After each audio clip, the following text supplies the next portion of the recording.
खबर उत्तर प्रदेश के बिजनौर जिले से है, जहां पुलिस ने शुक्रवार को बच्चे की हत्या का सनसनीखेज खुलासा किया। खुलासा हुआ कि कलयुगी मां ने प्रेमी के साथ मिलकर अपने ही बेटे की गला घोंटकर हत्या कर दी थी। पुलिस ने महिला और उसके प्रेमी को गिरफ्तार करते हुए वरुण हत्याकांड का खुलासा कर दिया है। दरअसल बच्चे ने अपनी मां को रिश्ते के चाचा के संग आपत्तिजनक हालत में देख लिया था। अनैतिक संबंधों को छुपाए रखने के लिए मां ने ही प्रेमी के साथ मिलकर बेटे को मार डाला था।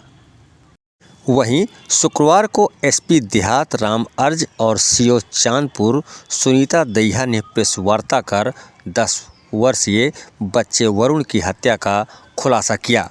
उन्होंने बताया कि 16 जनवरी को वरुण के मामा उमेश कुमार ने उसके गांव में कहीं खेलते खेलते बच्चे के लापता होने की सूचना चांदपुर पुलिस को दी थी।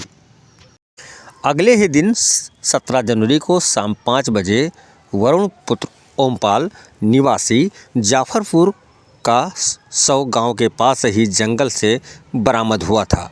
बच्चे की पोस्टमार्टम रिपोर्ट में गला घोंटकर हत्या किए जाने की पुष्टि हुई थी।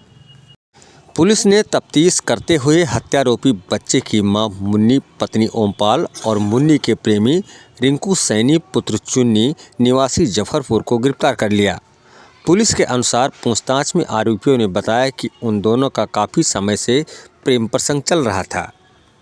बताया गया कि 16 जनवरी को उसका पति कहीं बाहर गया तो टिंकू सैनी घर पहुंच गया। इसी दौरान गांव में कहीं खेल रहा वरुण भी करीब शाम के समय घर लौटा तो उसने अपनी मां को रिश्ते के चाचा टिंकू के साथ आपत्तिजनक हालत में देख लिया, जिस पर दोनों को अनैतिक संबंधों के भेद खुल जाने का डर हुआ। इसी के चलते गला घोंटकर उसकी हत्या कर दी थी। करीब 2 से 3 घंटे तक वरुण का शव घर में ही रहा। शाम ढलने पर कुछ अंधेरा हुआ तो आरोपी टिंकू शव को कंधे पर रखकर जंगल में फेंक आया था।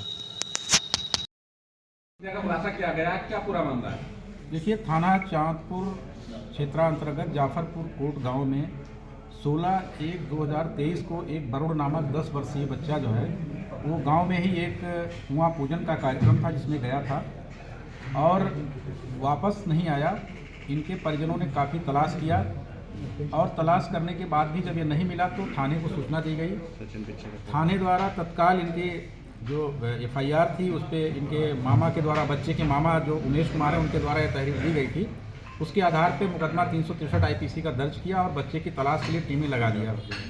काफ़ी तलाश किया गया, बच्चा नहीं मिला। नेक्स्ट डे फिर तलाश उसकी जारी रही और सायंकाल 17 तारीख को बच्चा जो है वो एक गांव के पास ही गन्ने के खेत में मिला। पुलिस द्वारा उसका पंचायतनामा भरकर पोस्टमार्टम कराया गया। पोस्टमार्टम से उसका जो मृत्यु का कारण आया उसमें गला दबाकर हत्या किए जाने का मामला आया। तत्काल पुलिस द्वारा इसमें जो मुकदमा पंजीकृत था उसमें 302/201 IPC की वृद्धि की गई और घटना के अनावरण के लिए 3 टीमें लगाई गई थी। घटना द्वारा अथक प्रयास करके डॉग स्क्वाड की मदद से इस घटना का सफल अनावरण किया और 2 अभियुक्त इसमें गिरफ्तार हुए। एक नन्ही पत्नी ओमपाल सिंह जो बच्चे की मां है और टिंकू सैनी जो उसी का पड़ोस का है। पूछताछ पर ये आया, तथ्य प्रकाश में आया कि इसमें जो बच्चे की मां है उसका और टिंकू सैनी का प्रेम प्रसंग करीब 2-2.5 साल से चल रहा था। उस दिन भी जो है 16 तारीख को ये टिंकू इनके घर पे आया हुआ था और आपत्तिजनक स्थिति में था। बच्चा उसी समय पहुंच गया, उसने देख लिया और उसने कहा कि हम इसको पापा से बता देंगे। इसी डर से कि ये लोक लाज की डर से कि ये लोगों को जानकारी हो जाएगी और हमारी काफ़ी इसमें बेइज्जती होगी, इन दोनों ने जो है बच्चे का गला दबा करके उसकी हत्या कर दिए और शव को जो है वो पास में ही गांव के पास ही गन्ने के खेत में डाल दिया। तो इस तरह से जो है इसमें गहन पतारसी सुरागरसी एवं डॉग स्क्वाड की मदद से पुलिस को जो है एक ब्लाइंड केस जो था और एक सेंसेशनल केस कहिए इसको, चूँकि ये 10 वर्षीय बच्चा था, उसकी हत्या हुई थी और हत्या करके शव को गन्ने के खेत में डाला गया था। इसका सफल अनावरण किया और दोनों अभियुक्त जो गिरफ्तार किए गए हैं, नन्ही पत्नी ओमपाल सिंह, टिंकू सैनी, इनको आज गिरफ्तार करके माननीय न्यायालय के समक्ष पेश किया जा रहा है और इसमें अन्य अग्रिम कार्रवाई की जा रही है।